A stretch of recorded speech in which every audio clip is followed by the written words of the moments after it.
Guys, tingnan nyo yung nangyari sa kubo natin dahil sa bagyo. Ang problema dito yung e-bike namin. Natamaan pa. Umuulan pa rin, oh.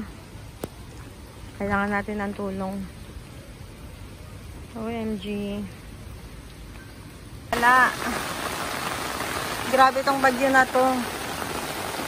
Nasira na yung ano natin. Good.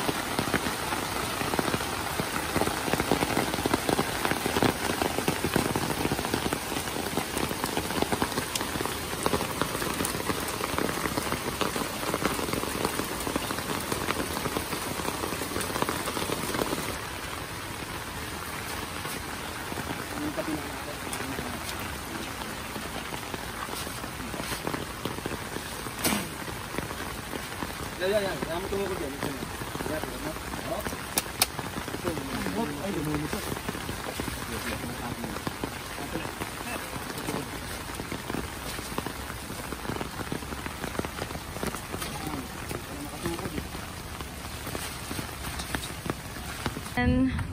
Ayun siya, sira siya ngayon. OMG.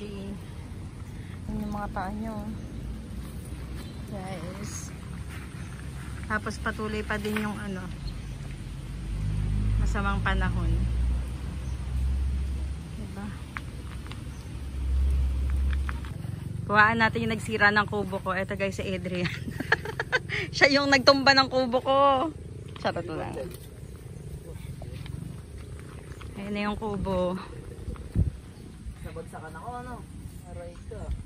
Nandyan pa ka mo, Adrian, yung ano, yung e-bike nung bumagsak yan.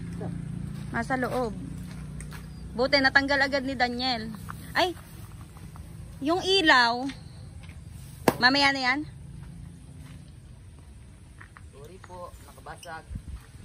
Huling-huli sa video. Oh, naninira ng halaman ko. Nandito sa gilid.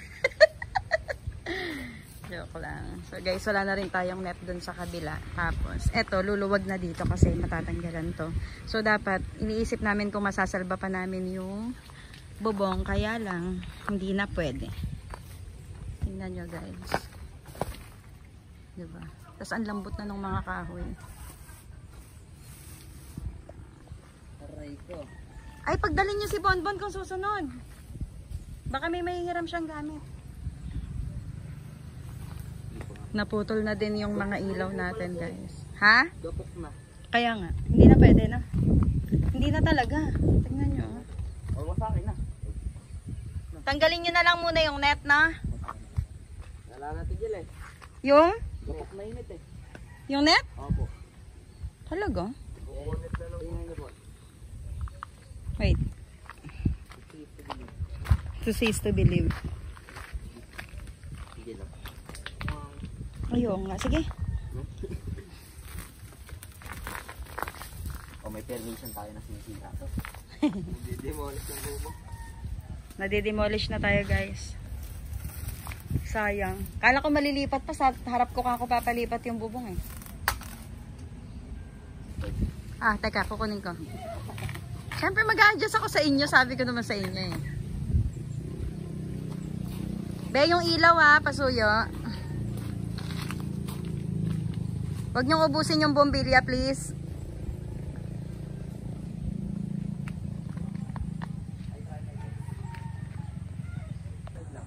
Ito na yung ano natin, natumbang kubo, guys.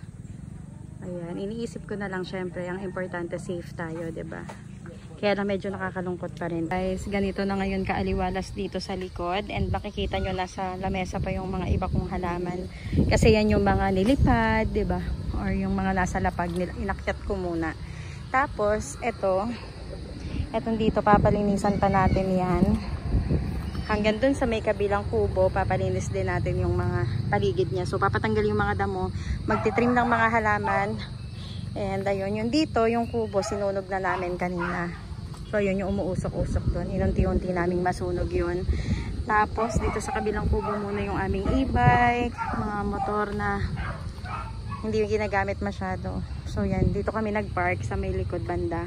Tapos ito, nung nawala yung kubo, sobrang umaliwala siya kasi lumiwanag.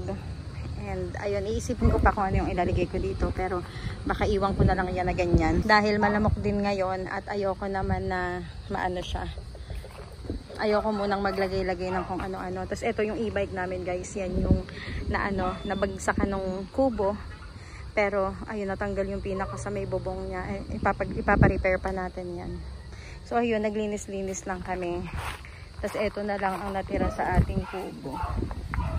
Ayan na lang. Pero ang importante, 'di ba, safe tayo.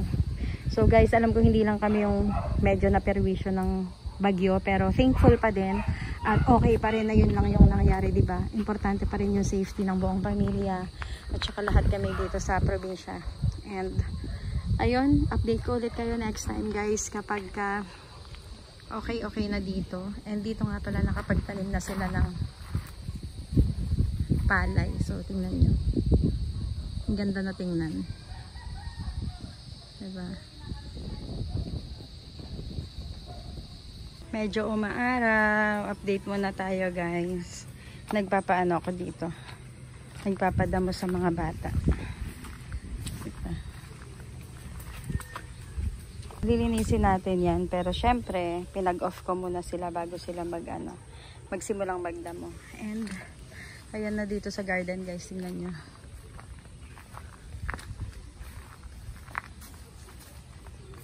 Ito yung ibang halaman natin. Ano hinanap mo?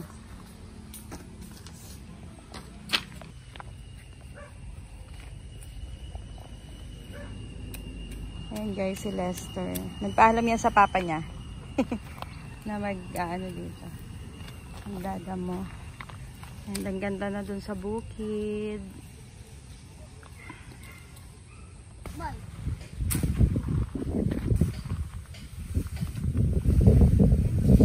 Ang kapal, no?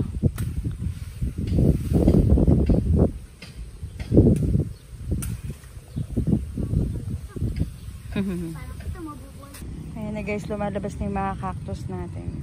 Ayan. Nakikita na sila ulit. Tapos ito dito, kailangan din natin ito malinis kaso siguro yung mas malaking bata na yung utusan natin dito. So yan. Guys, ito yung mga natanggalan ng damo ng mga pamangkin ko. So ayan, naglitawan na. Tapos etong pinakabakod natin, iniisip ko na rin yan tanggalin. Tapos ngayon, ito yung ating backyard. So yan. Nakakamiss lang yung kubo dito, diba? Tapos dito wala na rin tayong net. Ayan, parang ibang-iba na dito sa backyard ngayon. Pero laban lang kasi 'di ba? Maano pa rin natin 'yan for sure. Aayos pa rin naman natin 'yan. Kailangan ko lang ilipat yung mga halaman, ayan.